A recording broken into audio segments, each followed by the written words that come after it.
Okay, hi everybody. We're about to get going, and this is a huge room because we could not get more of an auditorium kind of room.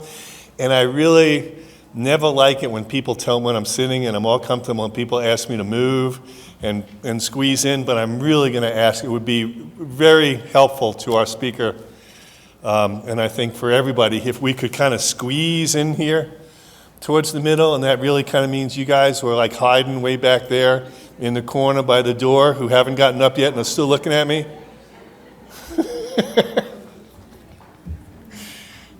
Come on. Yeah, good, thank you very much, appreciate it. You know, this isn't the easiest podium to talk. I mean, you got these bright lights right in your face. Thank you, guys. You know what I'll do now is since everyone seems to be in this direction, I'm like, we'll rotate like this.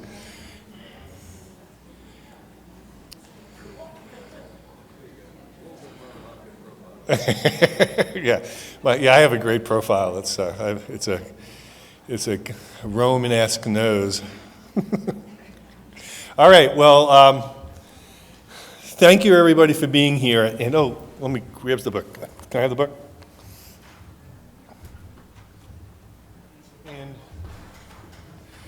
And so I've been coming to this conference since its inception, right? And my favorite time has been listening to and communicating with Nell Bernstein. And listen, she spoke for us yesterday in front of our MSD group, and she's phenomenal. She's a phenomenal person. Whereas I think most of us, or a lot of us anyway, myself, I'll just speak for myself included, I've devoted my career to this issue, to juvenile offenders, getting them out of institutions, preventing them from going in. I think Nell has really more devoted her life to doing this. She is an absolutely incredible person. Her writing is gorgeous. Very jealous of her writing. It's eloquent. It's compelling.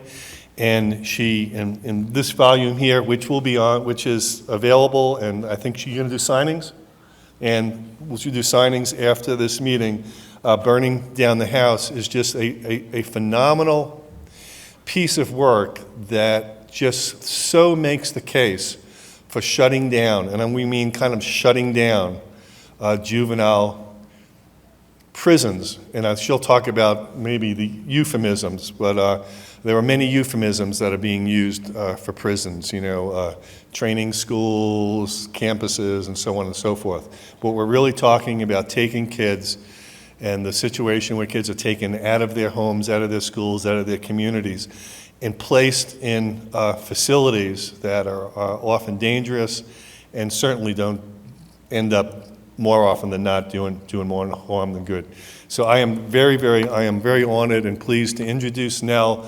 She has been on my favorite media outlets: Mother Jones, Newsday, Travis Smiley, Diane Rehm, NPR, all this stuff. She's a wonderful person. She's going to present a wonderful talk, and Nell Bernstein. Oh, geez, I always forget. I forget. We're going to do a very brief video first. Thanks.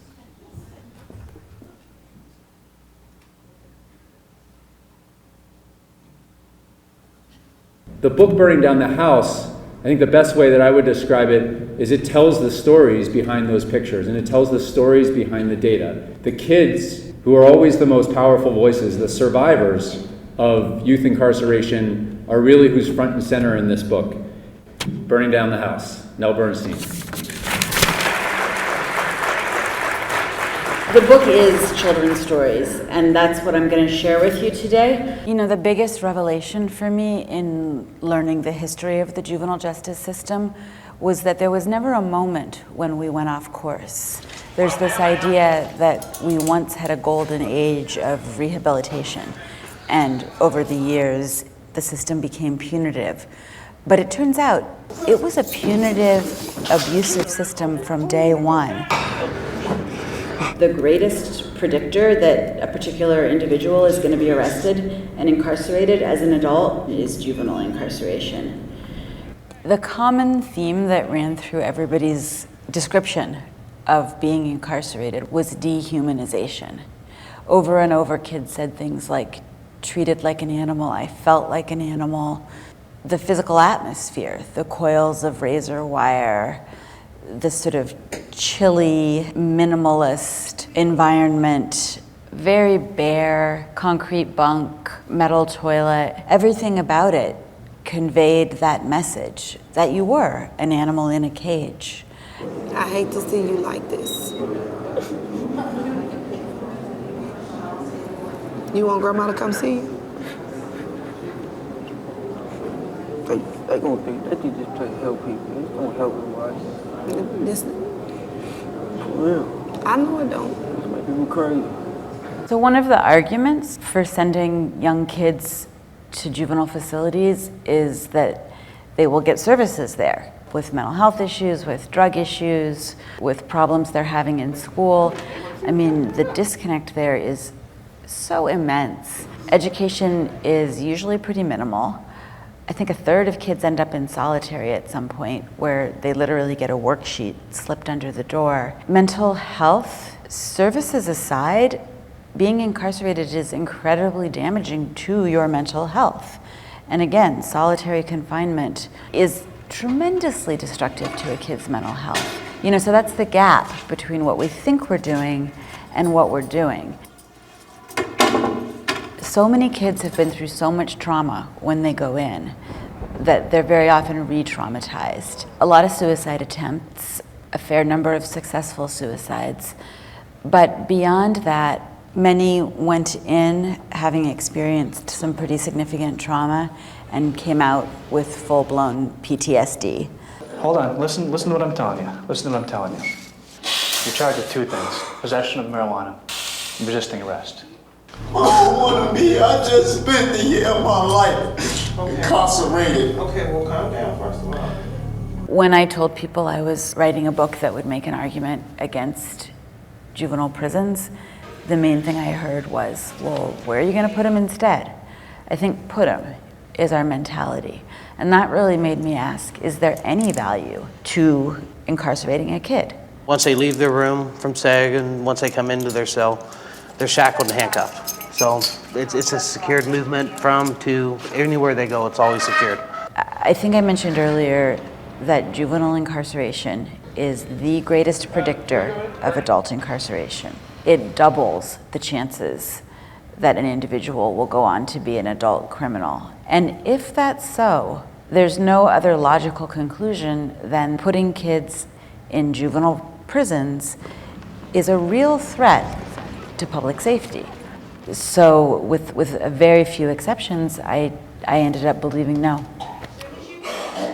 This is just an obsolete institution. I'm not going. I'm not. I'm refusing.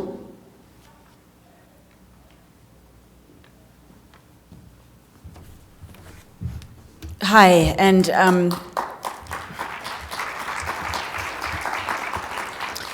thanks especially to those of you who are watching that film for the second time. I like to show it because, well, for two reasons. If there's folks here who have not been inside a juvenile prison, I think it's really important to, you know, have that approximation of the experience. And for me, although I've been in many, it's such a different world that it helps me to see that before I speak because it takes me back. It's the kind of place where once you leave it, you don't ever forget it, but it does come to seem another world. So I just want to thank you for bearing with me on that because it's a little weird to see the person that you're going to see in person talking before they talk, and that's not why I show it.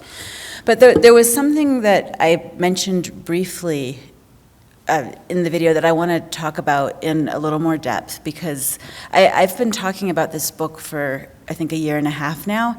And at first, most of my energy was devoted to really trying to get people to understand at a gut level just how devastating an experience juvenile incarceration was. My sense is that I'm speaking to people who who probably have some sense of that already.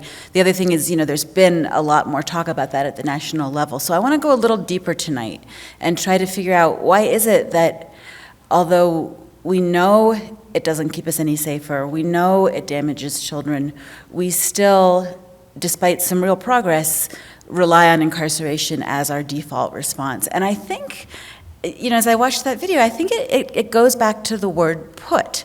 I was always kind of dumbstruck when people would say that to me. Well, if you're not going to put them in prison, where are you going to put them?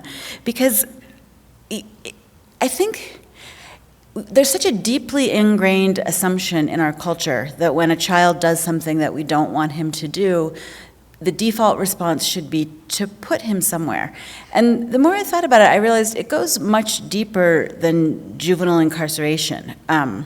That's just the most extreme manifestation of a spectrum. And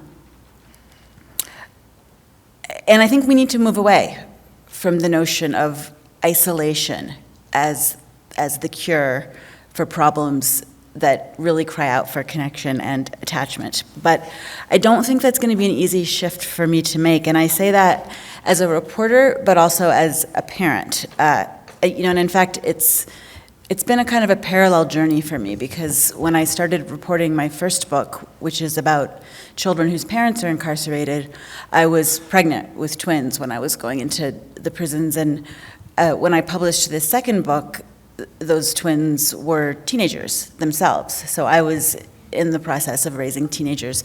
So it's really been a parallel journey for me. And in both roles, I've been struck by our profound reliance in this country on isolation. We're so used to thinking that the solution to any behavior we don't like is isolation, whether it's solitary confinement or a timeout, that I think it almost inures us to the more extreme forms of isolation. And so I'm going to talk a little bit about how I see that trajectory. It definitely starts as early as preschool. I would watch as a child wiggled or wouldn't stop talking or did something he wasn't supposed to do, and that child would be physically removed from the circle. And it never seemed to work, but I noticed that they did it at all the preschools that I visited it, and at the one that my kids went to. And I think it's done with the very best of intentions, because I was still in that early phase of parenthood where you try to do the things that you read about in parenting books. And they mostly told me that when my own children acted out, I should give them a timeout. And I tried it a couple times, and what I noticed was that it did nothing for them. It didn't resolve whatever problem had made them scream or hit or throw something, but it kind of helped me out. I got a few minutes to breathe. And I think that that's true, again, across the whole spectrum of removal. When we put kids away, we get a break from them, whether it's the 5 minutes of a timeout or the 5 years of a sentence to a state juvenile authority. And if we lock them up for long enough and we put them far enough away, eventually we don't even have to think about them. And this wasn't a story I had planned to tell, but we were just talking about our twins, and one disciplinary issue that you're going to have if you have twins is fighting. And, mine would do that. And when my son would pull my daughter's hair or my daughter would bite my son, my instinct was always to comfort the victim and yell at or otherwise punish the aggressor. And I had this really wise babysitter who had spent a lot of time with twins before, and also a lot more time than I had with children. And she said, try picking up the aggressor. And I really was hesitant to do it. It didn't seem fair to me. It went against, an idea of what's just, and I didn't see the point. And she said, well, okay, if you want fair, do it your way, but if you want it to work, just try it my way. And I did. And it was magic.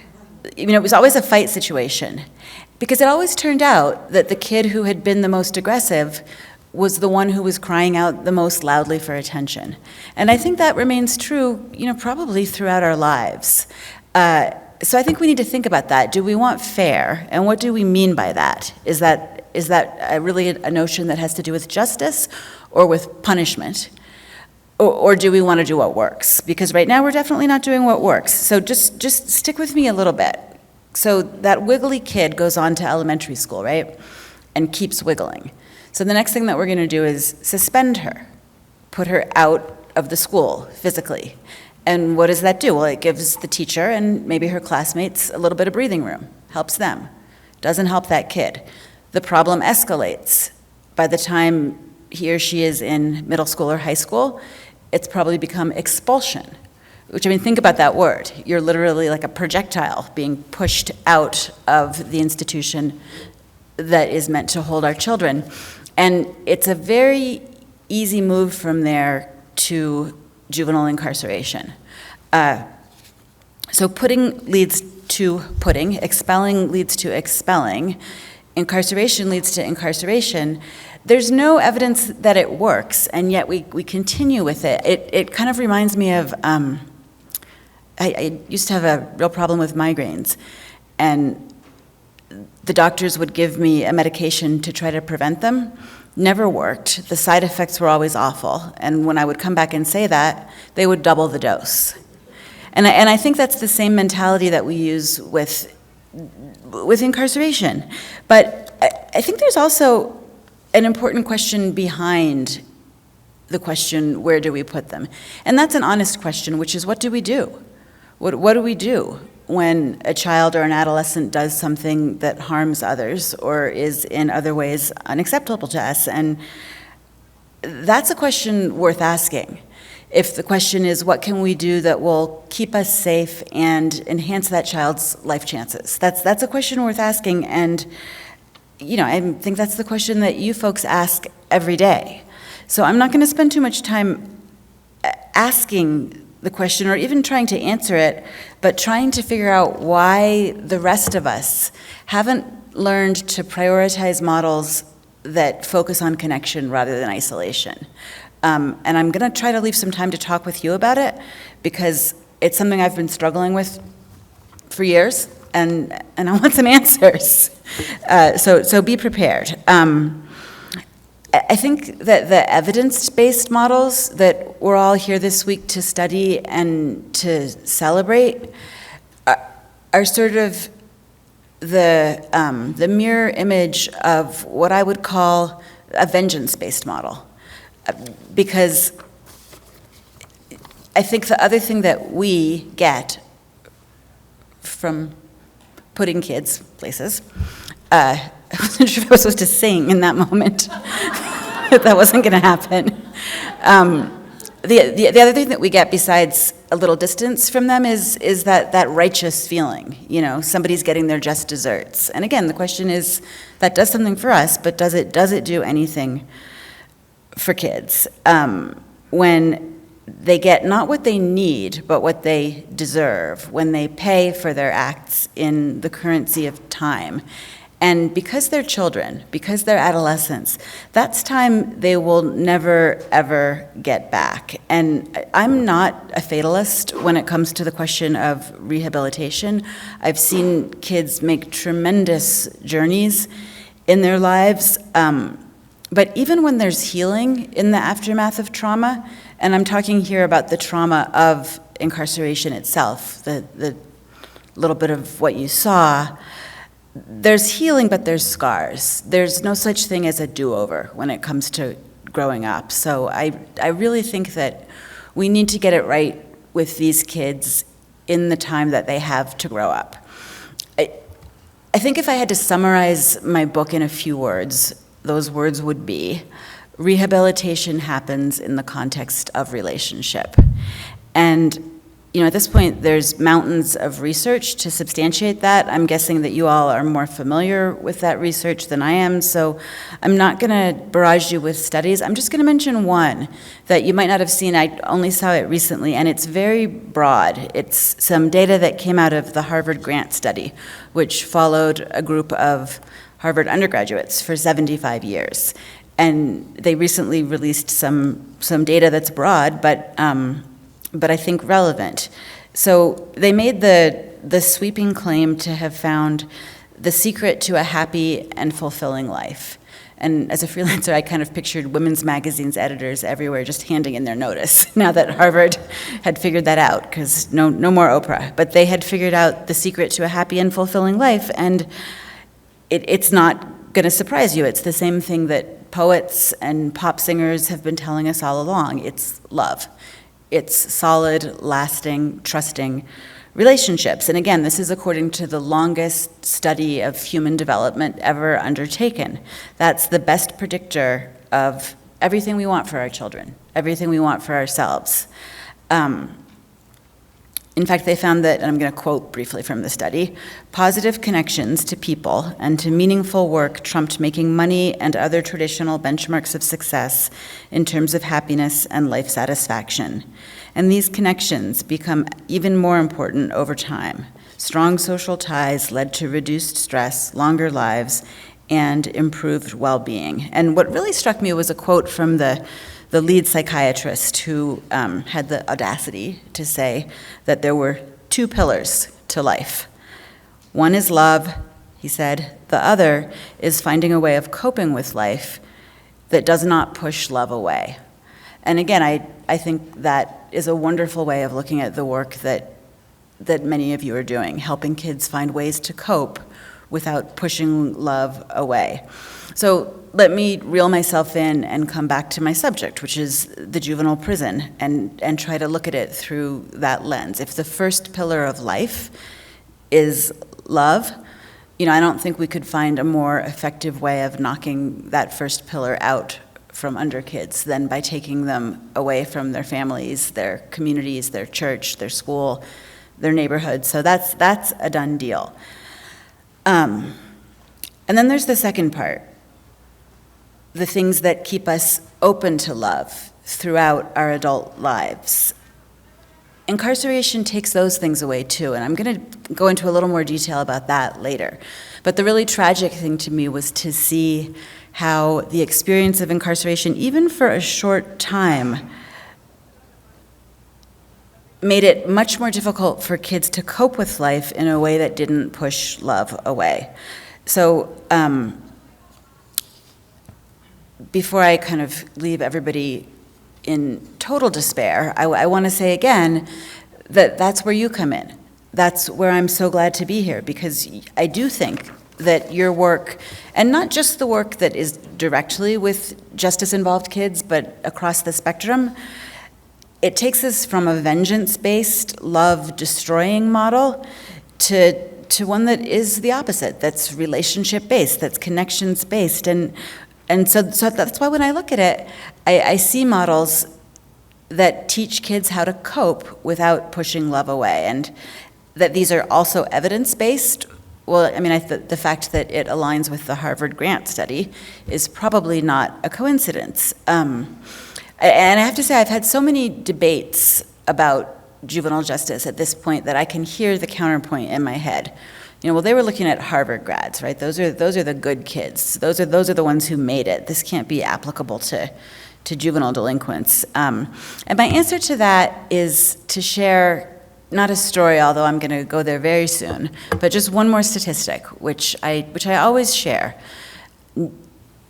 This comes from another large longitudinal study, but they interviewed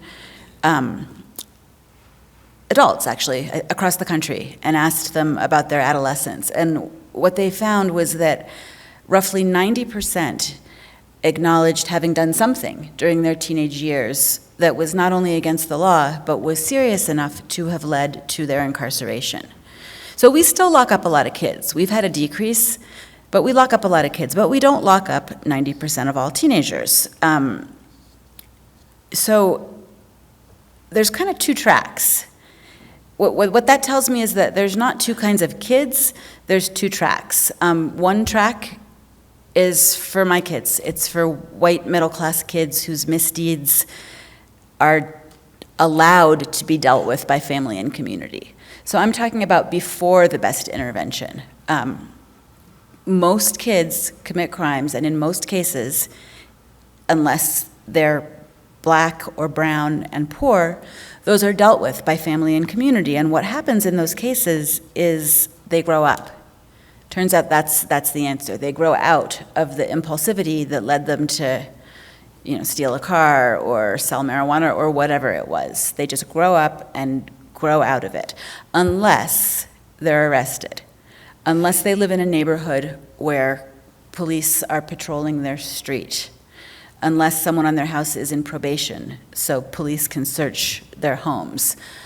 Those kids follow a very different trajectory. They are arrested and incarcerated for these same acts, and that experience, and I just can't say this enough, doubles the chances that they'll go on to adult criminality and adult incarceration. So I don't think we could have a better sort of example of an intervention that is not only a failure by evidence-based measures, but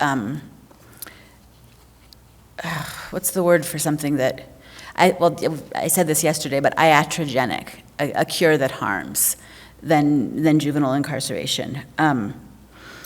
So if locking kids up makes things worse for them and makes things worse for us, I want to know why. And that was a question that I spent a fair amount of time exploring in my book. What's happening inside these facilities that's doubling the chances that kids will not grow out of delinquency, but will instead grow into adult criminality? I have a few answers to that question, and I'm guessing I'm not the only one, but I want to read a passage from the book because I felt like some of the best answers to these questions came from young people themselves. I'm going to just hold it up because I have it in my notes, but I'm just going to read a passage. Darren was kneeling, but he was not praying.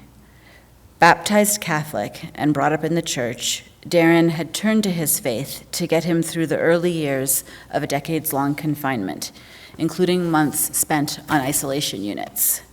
Now, he found himself forced to his knees, hands cuffed behind his back, stripped to his boxers, one in a long row of boys in the same supplicant pose.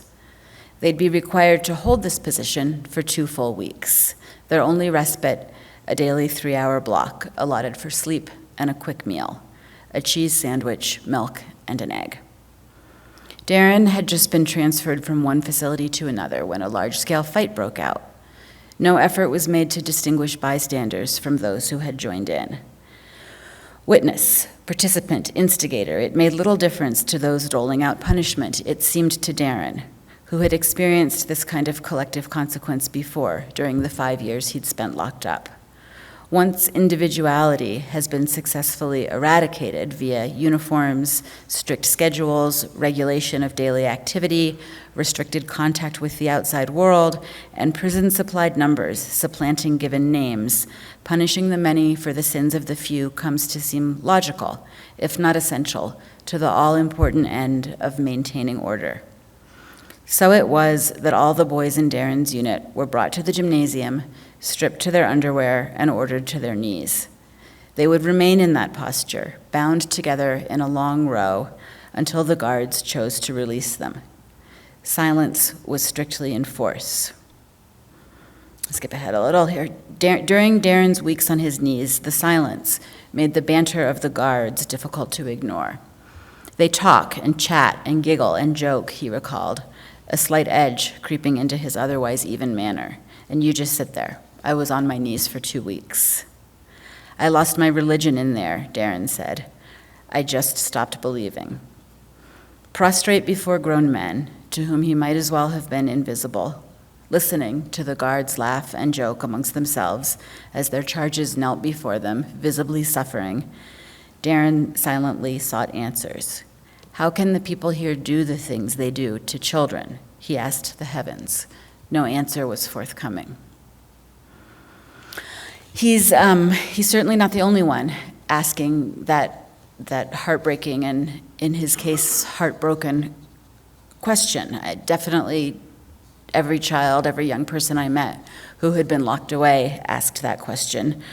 And again, I could spill a lot of statistics, but let's just say that federal research has found physical and sexual abuse to be consistent throughout the majority of our nation's juvenile prisons and consistent over time. And instead of statistics, I'm just going to give you a few examples because abuse is kind of a bloodless term. And these all come from the Department of Justice, from investigations of state facilities. In California, groups of correctional officers slammed handcuffed boys face first into walls or set attack dogs upon them, often in full view of security cameras. You can watch that footage online. In Louisiana, guards assaulted sleeping children or entertained themselves by forcing boys to fight one another, leaving them with broken jaws, fractured eye sockets, and an array of other injuries. In New York, children were restrained with such force that they wound up with concussions, missing teeth, and spiral fractures for affronts as minor as taking an extra cookie or laughing against orders. In Georgia, guards assaulted children who were anemic, injured, mentally disabled, and as young as 9. When one boy collapsed during a punishing exercise regime, a supervisor broke his arm. In Arkansas, young people were left naked in solitary with the air conditioning on, or hogtied and set outside at night in freezing weather. And in Mississippi, guards shackled girls to poles and forced them to run in hot weather carrying logs. Those who threw up from the heat and the strain were forced to eat their own vomit. So when we say, 30%, 40% of kids experience abuse, these are extreme examples, but this is what we mean by abuse. And over again, as young people described experiencing these things, as I watched security camera videos of guards setting dogs on unresisting boys, I kept going back to Darren's question. How can we do the things that we're doing to children? I would say, how can they do it? But we, spoken largely, allow it. And how can that be? And the only answer I have been able to come up with is that somehow we manage not to see these children as children at all. And, I'm just going to share one more statistic. I think what we like to call racial disparities, which I think is far too neutral a term for the racial injustice that permeates every aspect of this system, is both well-known and complex to parse. But in the last 10, 15 years, the number of kids locked up has actually gone down by 50%. So we are getting somewhere on the numbers. At the same time, even though we have more blue ribbon commissions and committees than I think anyone can count, the number of African American children locked up has actually gone up, the number per capita. So even as the numbers overall have dropped, even as the Black Matters movement has called the nation's attention to what's going on, even as the federal government has required every state to study the problem, it has actually gotten worse. And again, I think the only way that we manage to do the things we do to children is not to see them as children at all, and I think that's a very racialized not seeing. The criminalization of adolescence that took off with the super predator, what's the word?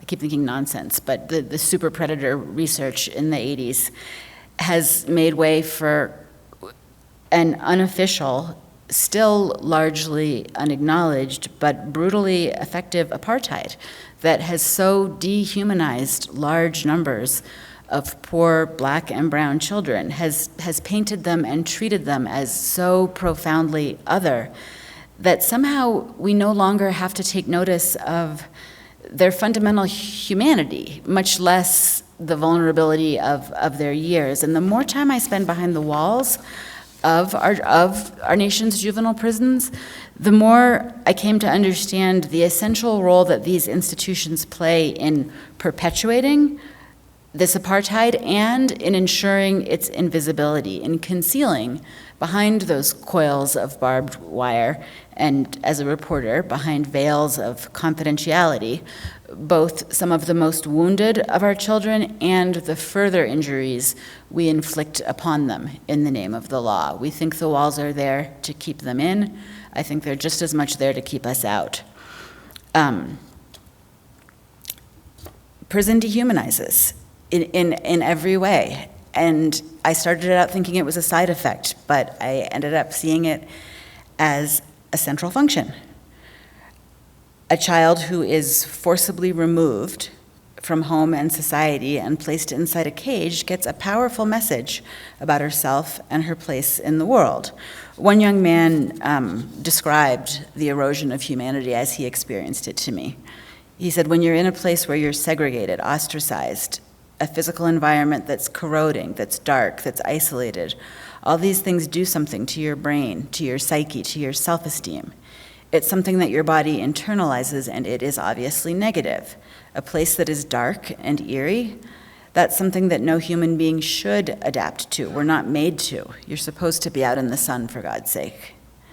You know, a term like prison culture, it might have the ring of sociological jargon, but once you're inside the gates, its pull is just undeniable. Every time I drive into a compound that's surrounded by razor wire, hand my identification over to the guard at the front desk, go through a metal detector, sometimes am searched, I feel like I've just kind of had my passport stamped at the border to another world, the difference being that I get to leave. And that's something that you just can't go into one of these places and not be painfully aware of. Young people do acculturate, and I think that we tell ourselves that, you know, they get used to it, right? But there's a cost. I think I said this in the video, but treated like an animal, I became an animal. I can't count the number of kids who said that to me. Over and over, as they talked about growing up in institutions that were governed by power and degradation, that's the transformation that they described.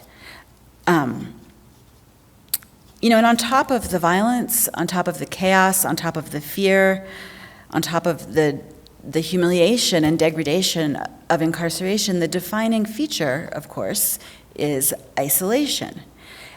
If you think about a young person who spends part or maybe all of his adolescent years in a locked facility, away from everyone he knows, his every action determined by people who are strangers to him, that kid misses many or maybe most of the central developmental tasks of adolescence, things like learning to navigate intimate relationships, forming the capacity to make independent decisions, taking on increased responsibility, discovering and expressing one's own personal identity, all the things that we want for our kids. None of these goals can be met in isolation. It's just not possible because they all require relationship. And that's the thing that prison is designed to take away. Walk a straight line. Don't be a bitch. Don't ask questions. Talk is dead. Machine down. These are some of the lessons that young people who had been locked up told me they had learned instead of the ones, you know, that we might want them to learn, to close off their emotions, to shut down their intellect, to quell their individuality, to avoid at all costs forming close connections, and to view all interactions through the prism of power. And I was fortunate to have a really brilliant UC Berkeley student as my researcher on this book, and he had spent 6 years inside the California Youth Authority.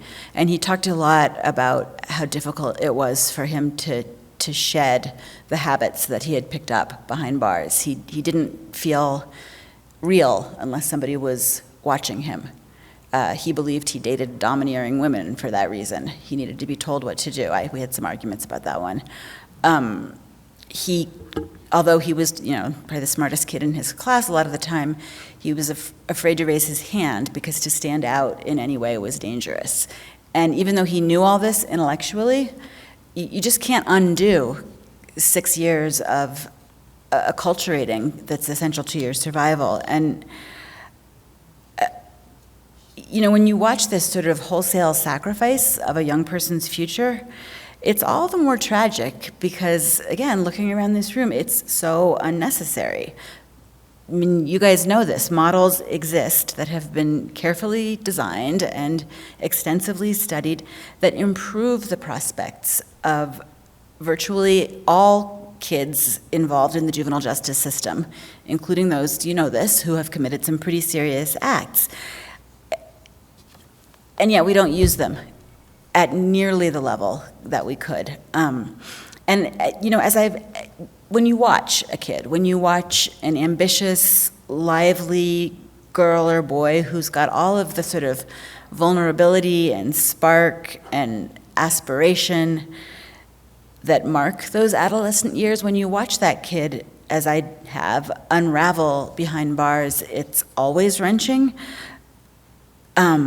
But I want to say again, I saw that a lot of times. I also saw something very different, and I did see it a number of times.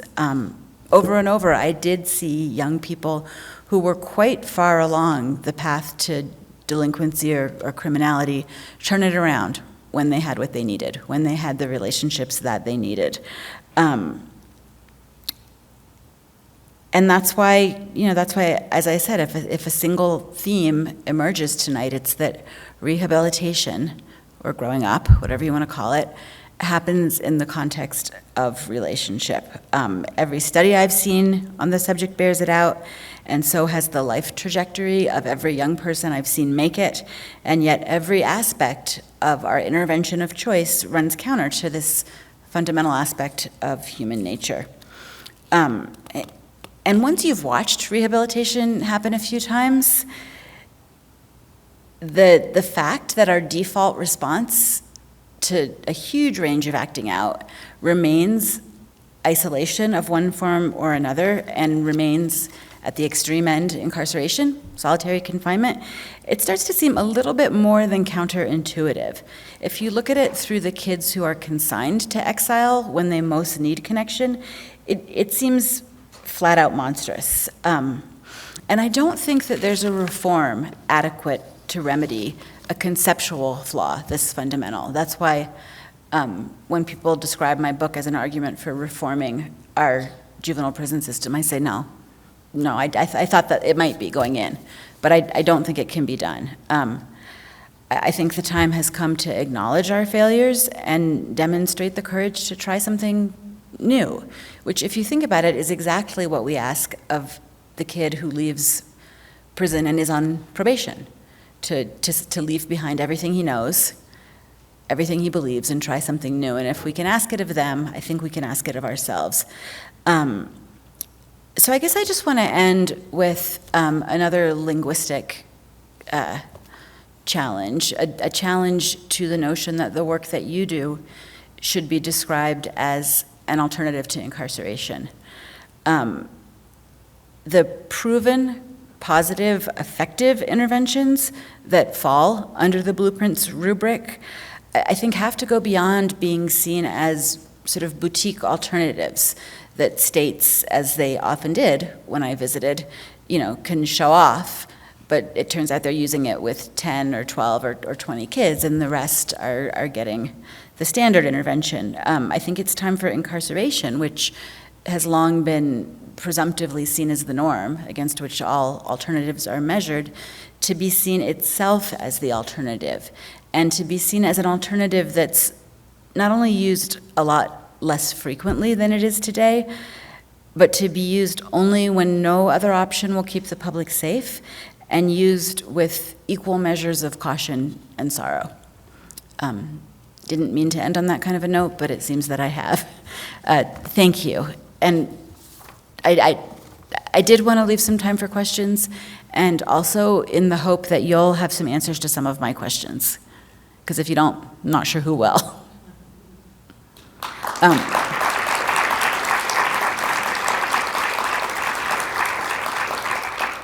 Thank you. If there are questions, I'm wondering if maybe somebody who isn't me can call on people, or I can do it based on what you're wearing. Well, I guess I always say that and then I always do it. So when you're saying that they're adults, what is what's the time frame? Is it that they are committed as juveniles, so they're there for, a set sentence, or is it a specific amount of time? Is it anyone who spends even a day in detention, that they then have a twice as likely chance? Oh, talking to people who really know what they're talking about. Okay, so first off, it's neither an answer nor an evasion, but I do want to say that the researchers who made that assertion controlled for both race, class, education level, and the precipitating offense. They're not talking about kids whose sentence extends into their adult years, if that's what you mean. They're talking about reoffending at the adult level. I don't know. I don't know if anyone has parsed it at that level, but I do know there's research showing that one night in a juvenile detention facility has a significant effect on your future prospects. Yeah. I think she's got a microphone if you want it. I just want to say thank you for being able to expose and highlight the tragic harm that we're doing to the kids that are in the juvenile justice system. Thank you. But I'd also like to and I know everybody in this audience knows, and you know too, but there is also a second level of sentencing and injustice when kids are released That's right. from the detention, facilities. For example, a 16-year-old that spent 2 years in a juvenile facility to be released and sent to a public high school, 9th grade, overage and undercredited, and it's a second sentencing to put him in that setting. So there's also a level of intervention that's needed for those who are discharged and to be placed in, and again, placed, to be put in a setting that's going to be productive and constructive and rehabilitative. To put them in the public high school after having gone through that experience is also traumatic for them and for the kids that are now in the setting with them. Yeah, I can't do much more than agree with you. I sort of feel like the solution has to be a little bit broader, that our public high schools shouldn't be places that are dangerous and damaging to our children, including the wounded ones. But I also think what you're saying goes so far beyond that obstacle. There's just so many. And you've pointed out one kind of obstacle, which is that they are released with no resources and a lot of trauma into a world of hurt. And then there's the other part, which is that they're on probation. So one misstep, especially in a highly policed public high school, and they're right back in prison. So, when we talk about recidivism rates, that are, 70, 80%, depends what state you're in. I think part of it is reoffending, but a lot of it is just what you're talking about, putting kids in an untenable situation with none of the skills they need to navigate it, and then dinging them when they don't succeed. So yeah, I think I'm just agreeing with you. Over here. Okay. Hi. So back to the first question, part of my experience comes from, my brother is currently serving in prison in Colorado, and they have done a lot of studies about ADSEG as adult populations, and have recently, there's some legislation that reduces, they can only spend up to 18 months in ADSEG, and a lot of that comes from a lot of lobbying and people like that, but the governor spent a day in ADSEG to see what it was like and how long he could be there, and he couldn't stand to be in there for more than a day, which is why some of it moved a little more quickly than it needed to. But and this is with adult populations, not kids, so kind of a functional political figure in Colorado couldn't spend a day there, and we stick kids there for much longer periods of time.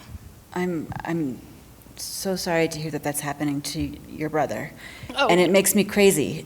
This is why I don't like to use the word reform. Sorry, it's the glare, but No, you're good. The reform is reducing it to 18 months. That's I think that the United Nations says that 6 days is the maximum you can ask somebody to be in solitary before it drives them crazy. And that's adults. With children, the maximum is 0. So, yeah, and in California, we had family members going on hunger strikes at Pelican Bay and, where we have our Supermax ad seg. And that's the kind of reform you get. Although I think all we got in California was a commitment to review the sentence to ad seg after a certain amount of time. So that's why I feel like reform, you gotta try it, but it's so inadequate. And you know what you said about the governor? I think I talked too much to my kids about my work at the dinner table, and they were younger. It took me a while to write the book, and at one point my son heard me talking about solitary. He must have been 11, old enough to be locked up, and decided he would try it. So he took everything out of the bathroom that he could possibly entertain himself with, and he wanted to see how long he could make it in there. Well, I couldn't make it a half hour. I made him come out. So I can hardly imagine what it feels like to be on the outside. I think, yeah, you had a... Yeah, so I read your book, and I know you talked about how there's hardly ever any consequences for guards and officers who do the kinds of things that happen in incarceration, but I'm wondering, I don't know if you even know, but is there anything being looked into, or what is, yeah, I know. Obviously a problem. What is going on? The people who do that to kids. The issue of impunity is so massive. It's almost indescribable. Let's talk about sexual abuse for a minute. So we have PREA, which is a law that says that you can't rape prisoners, and you especially can't rape the children in your care. So it's already illegal. Then we have another law. Then we have the requirement that states set up committees and commissions to make sure they're enforcing the law, but nobody ever gets punished. There's a story in my book about a girl who, had been involved, she was homeless, had been involved in sex work, was told she would get counseling. This was from a Human Rights Watch report, and her counselor inside a juvenile facility made her describe everything she had done on the street and then reenact it with him. And at one point, this was happening in his office, and another officer of the law opened the door. And this was the moment when she thought she'd be rescued, right? And the guy says, "Oh, sorry. He was walking, and shut the door, like he was walking in on an office affair or something. I hate when people ask me why this is so, because I don't understand it.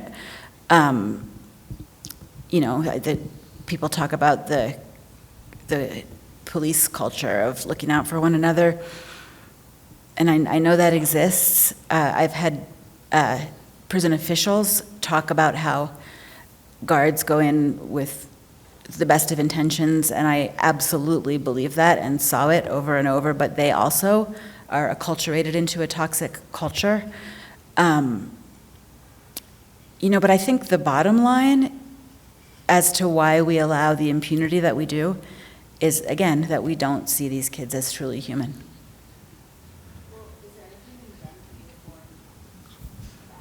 Well, it looks like somebody might have a better answer than me. That's a separate question. Oh, okay. So I'll just really quickly say there probably is something being done I don't know about. Occasionally somebody is convicted, is actually charged and convicted. More often they're transferred. But reform, man, that's what PREA is, okay? So we know that 1 in 10 kids is sexually assaulted not by another kid but by a guard. So to reform that, we implement a law saying we have to set up systems to keep track of it. So this, again, is why I'm disillusioned with reform, and I don't know of any organized effort to prosecute. What you hear a lot of the time is it's his word against hers, et cetera. Even when girls come up pregnant, and that happens. So not that I know of. First of all, thank you for being here. I appreciate it. I come from a different perspective from everybody. I'm a probation officer, and I've been doing it for, been doing it for 24 years. You've referred through your whole speech about juvenile prisons. There's a big difference between juvenile prisons and juvenile halls or youth detention facilities. Yes. In California, from Sacramento, our youth detention facility is not CYA, it's not San Quentin, it's none of those things. I don't know if anybody knows, but we've done a lot of work in Sacramento with alternative programs. Yeah, Sacramento's amazing. And I just don't, it seems like your No, I'm so glad you said that. perspective is very skewed. Well- And you don't mention, you mention all the negatives, but there's a lot of good work being done in there as well. And it's not to the point where we're going to solve the world peace or the problems, and I understand that, but there, I think it needs to be said that there also is some positive work being done with juveniles. Yeah. I want to address both parts of that. My perspective is, well, it may be skewed, but it's also narrow. The book is only about state-level facilities, and I should have made that clear. When I talk about a juvenile prison, that's what I'm talking about. I'm not talking about a county juvenile hall. And, you know, I'm from California also, very aware of what you're doing in Sacramento. In San Francisco, there's a lot of good work being done. In Santa Clara, there's a lot of good work being done. But I don't know, do you feel that, how much of that good work do you feel could be done on the outside? Some of it is being done on the outside. Yeah. But it's a lot when some of the work is being done on the outside, but when a crime is committed, whatever the crime may be, there's a court process and it's run through. And I know in our juvenile hall right now is, I've been with the department 24 plus years. Our juvenile hall is at the lowest I've ever seen it. And again, when I started 23 years ago in probation, we were all very enforcement oriented, and now we've come full circle. You know, it hasn't been easy for anybody, but I understand that, you know what, there's programs out there. A lot of these kids do need help, and I understand that. I just wish that there was you brought out some positive perspective from being, and not all negative. That's all. Yeah, no, and fair enough, especially from a probation officer, because I have had a number of kids tell me that their life was saved by a probation officer. Yeah. There's tremendous work being done within the system. I sometimes feel like it's being done against great odds, but it's being done. I think we need to end one more question, maybe. Up to you guys. Somebody else, maybe. I'm good ending on that. Just a really quick comment, just a sort of a comment connected to what the probation officer just said. In New York State, the number of juvenile facilities that were closed because of the harm that's being done.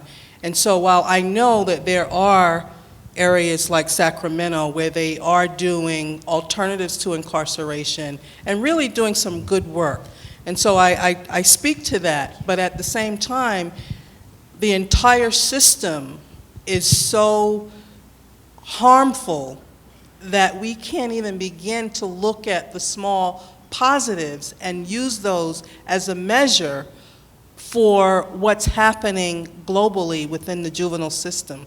We still need to focus on correcting that, and I think that's what you're speaking to. You know, I'm retired law enforcement, and I know that we have officers who are doing really good work, but when you look at some of the tragic officer interactions with civilians, we cannot ignore what's happening and focus on the positive. So what you're doing, you still need to do more exposure because it has to be exposed. So just keep doing it, please. Thank you. I want to end on both of those notes. I'm really glad to have both law enforcement and probation in the room. And I do want to say, there's something that I do in the book that I am realizing I don't do as well when I speak, which is I'm very careful not to villainize individuals in law enforcement, because those to me were the heroes. Those were the people trying to form connections with kids. I talk about the abuse because you need to talk about what you need to fix. But I don't mean to in any way villainize the individuals working within that system. And I apologize if I did. I think I'll end there.